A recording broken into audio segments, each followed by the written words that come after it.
تو پھر میں آپ سے کہنا چاہتا ہوں حق یہ ہے، بلکہ حق کی شان یہ ہے جو سر چڑھ کر کے بولتا ہے. جب رسول اللہ کے فقیر کی یہ شان ہے کہ وہ قبر میں آرام کرتے ہوئے پورے ملک پہ حکومت کر سکتا ہے، تو جب بیٹے کی شان کا یہ عالم ہے تو محمد رسول اللہ کی شان کا عالم کیا ہوگا؟ رسول اللہ کے شان کا عالم کیا ہوگا؟ اسی لیے آپ دیکھیں جب تک غریب نواز ہندوستان میں نہیں آئے تھے، اس ملک کے سمراٹ ہوا کرتے تھے، اس ملک کے مہاراجا ہوا کرتے تھے، لیکن جب سے غریب نواز ہندوستان میں آئے پرتھوی راج چوہان کے بعد اکھنڈ بھارت کا کبھی کوئی سمراٹ نہیں بن سکا.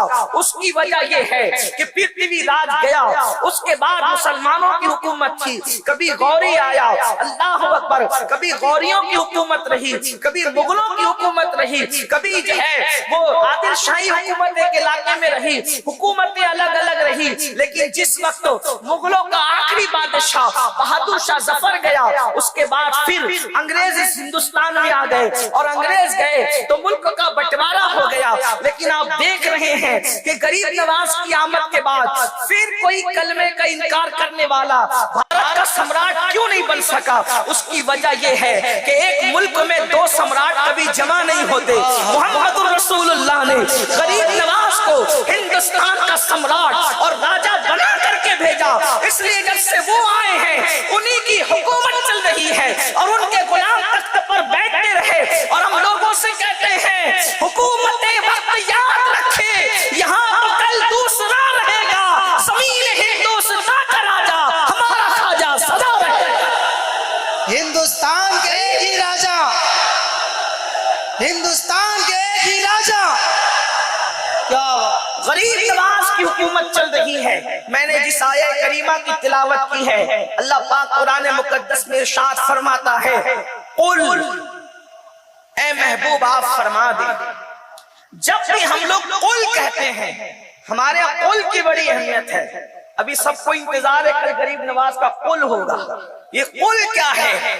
بلکہ اسی قل میں کل ہے. راجستھان میں بات کر رہا ہوں، ایک ہوتا ہے قل بڑی قاف سے، ہے نا قل، اور ایک ہوتا ہے کل چھوٹی قاف سے. تو اس قل میں کل ہے، یعنی سب کچھ ہے. اب یہ قل کیا چیز ہے؟ تو قل اتنی محبت کی چیز ہے، پورے قرآن میں جگہ جگہ قل، اور جہاں ہے قل اس کا مطلب ہوتا ہے محبوب آپ فرما دیں. کیا مطلب ہوا؟ محبوب آپ فرما دیں. یہاں ایک بات کہوں عقیدے کی، توجہ فرمائیں. اگر کسی کا یہ ذہن ہے کہ ہم رسول اللہ کی طرح ہیں یا رسول اللہ ہماری طرح ہیں، تو ہم ان سے کہتے ہیں کہ اللہ نے جو باتیں محبوب سے کہی ہے قل کہہ کر، تو کیا کبھی آپ سے بھی کہی؟ اور جو بات محبوب کہتے ہیں، جو بات محبوب کہہ دیں، آپ کہیں تو کبھی کفر ہو جائے اور آپ کہیں تو کبھی گمراہی ہو جائے. کوئی کہہ دے یا کون کہہ سکتا ہے؟ یہ سب اہل ایمان ہیں، سادات علماء ہیں. کوئی کہہ سکتا ہے جو حضور نے کہی. کیا کہی حضور نے؟ اور خود نہیں کہی، اللہ نے فرمایا قل آپ فرما دیں. جگہ جگہ قل آپ فرما دیں، قل آپ فرما دیں، قل آپ فرما دیں. کیا فرما دیں؟ اللہ کلام تیرا ہے. دیکھو قرآن حضور کا کلام نہیں ہے. قرآن کس کا کلام ہے؟ اللہ کا کلام ہے. اللہ کلام تیرا ہے، تو فرما. تو محبوب سے کہتا ہے آپ فرما، کلام تیرا، اور تو کہتا ہے آپ فرما، آپ فرمائیں، آپ فرمائیں. اس کی وجہ بتاؤں؟ اس کو یہاں رکھیے ملانے کے لیے، سمجھانے کے لیے. آپ کو آپ کے بچے سے پیار ہوتا ہے، ٹھیک؟ بچہ آپ کو توتلی زبان میں کہتا ہے ابو، تو آپ کہتے ہیں کیا؟ تو کہتے ہیں ابو. آپ کہتے ہیں کیا؟ وہ کہتے ہیں ابو. یہ بار بار کیوں آپ اس سے بلوا رہے ہیں؟ کیوں بلوا رہے ہیں؟ کیوں؟ اس لیے کہ اس کی بولی آپ کو پسند ہے، اس کی بولی آپ کے من کو بھاتی ہے، آپ کو اچھی لگتی ہے. اس لیے آپ کہتے ہیں کیا؟ مطلب میں بار بار بولتا رہے، بار بار بولتا رہے، بار بار بولتا رہے، بلا تمثیل، بلا تمثیل، بلا تمثیل. اللہ کی کوئی اولاد نہیں ہے. اللہ نے اپنی پوری کائنات میں اگر سب سے زیادہ کسی کو چاہا ہے، اور بلکہ اگر کسی کو چاہا ہے، اور صرف کسی کو چاہا ہے تو وہ کوئی اور نہیں ہے، وہ آمنہ کا لال ہے، وہ عبداللہ کا جگر پارا ہے، ہم جس کا کلمہ پڑھتے ہیں وہی محمد الرسول اللہ ہے۔ اللہ سب سے زیادہ جن کو چاہتا ہے، میں کہتا ہوں کوئی ایک ایسا کام تو بتاؤ جو اللہ نے محبوب کے لیے نہ کیا ہو۔ کائنات بنائی محبوب کے لیے، زمین بنایا محبوب کے لیے، آسمان بنایا محبوب کے لیے، ستاروں کی انجمن سجائی محبوب کے لیے، زمین بنائی، زمین کا سبزہ بنایا محبوب کے لیے، گرتے ہوئے آبشار محبوب کے لیے، بلکاتی ہوئی ندیاں محبوب کے لیے، سمندر کی طغیانی محبوب کے لیے، شفق کا جمال محبوب کے لیے، افق کی سرخیاں محبوب کے لیے، یہ نورانی چہرے محبوب کے لیے، یہ زمانے محبوب کے لیے، جسم سے جان محبوب کے لیے، بلکہ میرے امام تو یہاں تک کہتے ہیں زمین و زمان تمہارے لیے، مکین و مکان تمہارے لیے، چنین و چنا تمہارے لیے، بنے دو جہاں تمہارے لیے، دہن میں زبان، دہن میں زبان، دہن میں زبان، دہن میں زبان، بدن میں ہے جان، ہم آئے یہاں اٹھے بھی وہاں تمہارے لیے، اشارے سے چاند چیر دیا، گئے ہوئے کھر کو پھیر لیا، گئے ہوئے دن واسر کیا، یہ تاب و تمام تمہارے لیے، اللہ اکبر، جنا میں چمن، چمن میں سمن، سمن میں فبن، فمن میں دلہن، سزائیں میں ہن، بے ایسے میں نہ، یہ امن و امان تمہارے لیے، یہ مرحمتیں، یہ کچی متیں، نہ چھوڑی رہتے، نہ اپنی کرتے، قصور کریں اور ان سے بھرے، قصور جنا تمہارے لیے، سباو چلے کہ باغ پھلے، وہ پھول کھلے کہ دن ہو بھلے، لیوا کے تلے سنا میں کھلے، ہماری زبان تمہارے لیے۔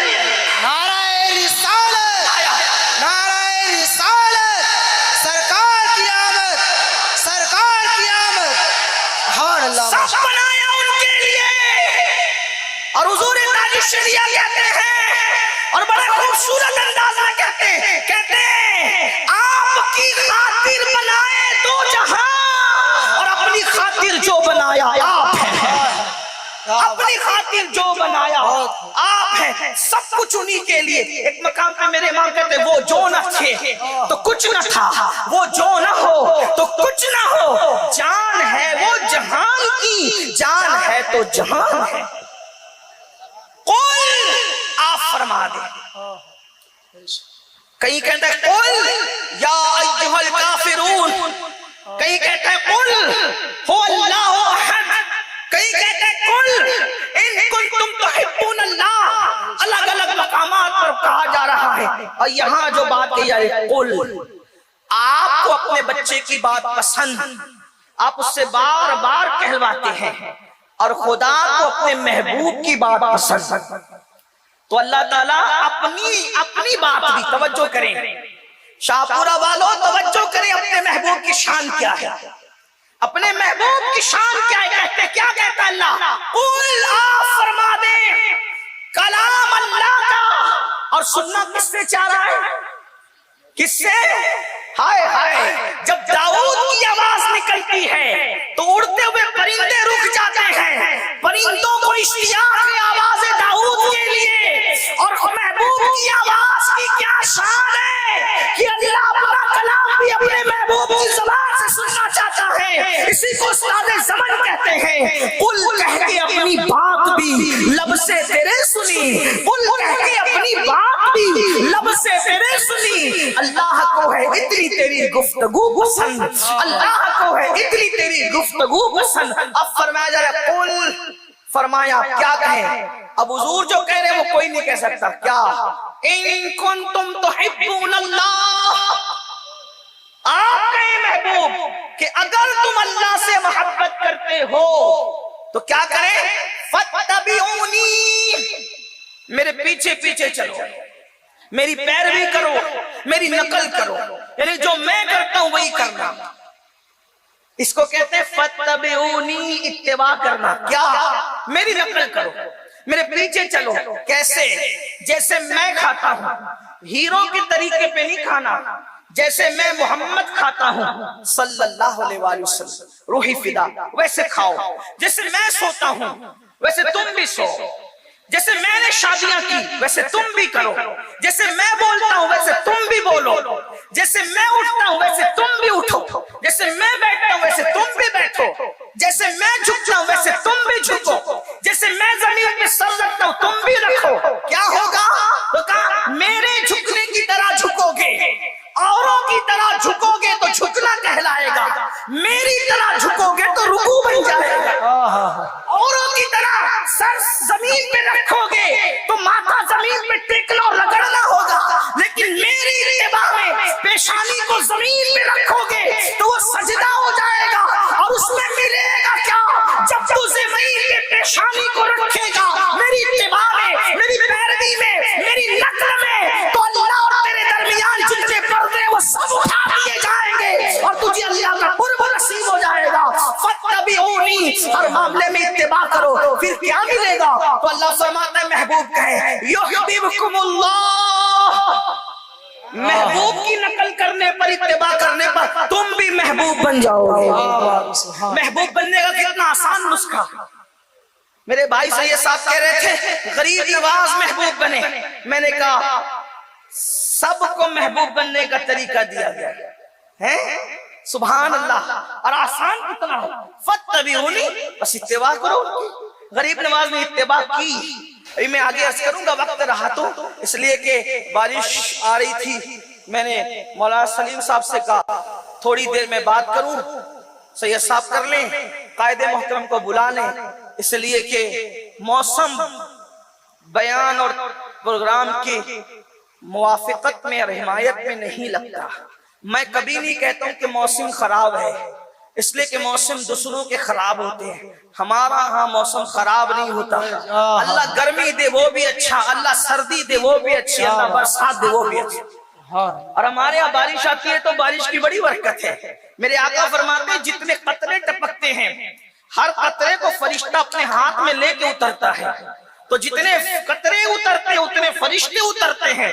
اسی لیے ہمارے بزرگوں نے فرمایا جب کسی کام کے شروع یا اختتام پر یا اس کے درمیان بارش ہو جائے سمجھ لو کہ وہ کام اللہ نے قبول فرما لیا.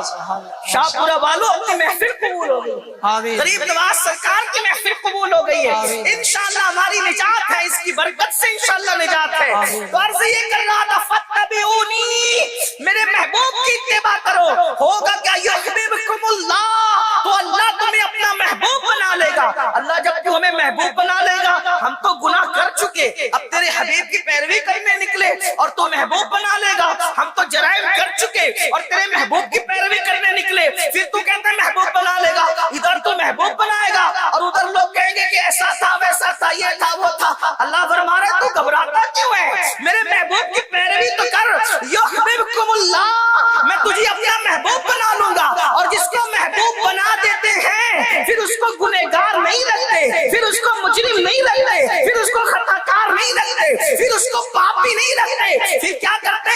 وَيَغْفِرْ لَكُمْ ذُنُوبَكُمْ وَاللَّهُ غَفُورٌ رَحِيمٌ. جس کو محبوب بنا لیتے ہیں اس کے گناہوں کو معاف بھی کر دیتے ہیں, اس کی مغفرت بھی فرما دیتے ہیں, اور اللہ بخشنے والا مہربان ہے. اب پتہ چلا, محبوب بننے کا طریقہ پتہ چل گیا. حضور کی اتباع کرتے رہو, حضور کی پیروی کرتے رہو, حضور کے پیچھے چلتے رہو تو تم بھی محبوب بن جاؤ گے. لیکن ہاں یہ بات یاد رکھنا, ہر محبوب یکساں نہیں ہوتا, ہر محبوب کا مرتبہ برابر نہیں ہوتا. محبوب الگ الگ ہے, محبوب سبحانی کا مقام الگ ہے, محبوب الہی کا مقام الگ ہے. اللہ اکبر. محبوب یزدانی کا مقام الگ ہے. اللہ اللہ. لیکن آئے اب محبوب بننے کا طریقہ اسی محبوب سے سنتے ہیں, اسی محبوب سے پتا کرتے ہیں جو اللہ کا محبوب تھا اور جس کی پیشانی پر نور کے قلم سے لکھا گیا تھا ھذا حبیب اللہ مات فی حب اللہ. یہ اللہ کا محبوب ہے اور اللہ کی محبت میں دنیا سے گیا ہے. انہوں نے محبوب بننے کا طریقہ کیا بتایا؟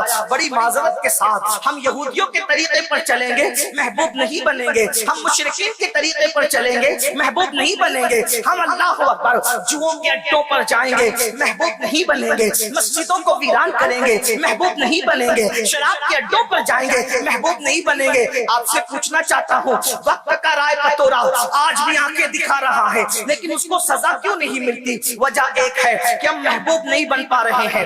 جو قوم حجام کی کرسی پر بیٹھ کر چہروں سے داڑیاں مڈا کر گٹروں میں پھینکوائے وہ اللہ کی محبوب کیسے بن سکتی ہے؟ جو سود کے حرام دھندے کر کے اپنے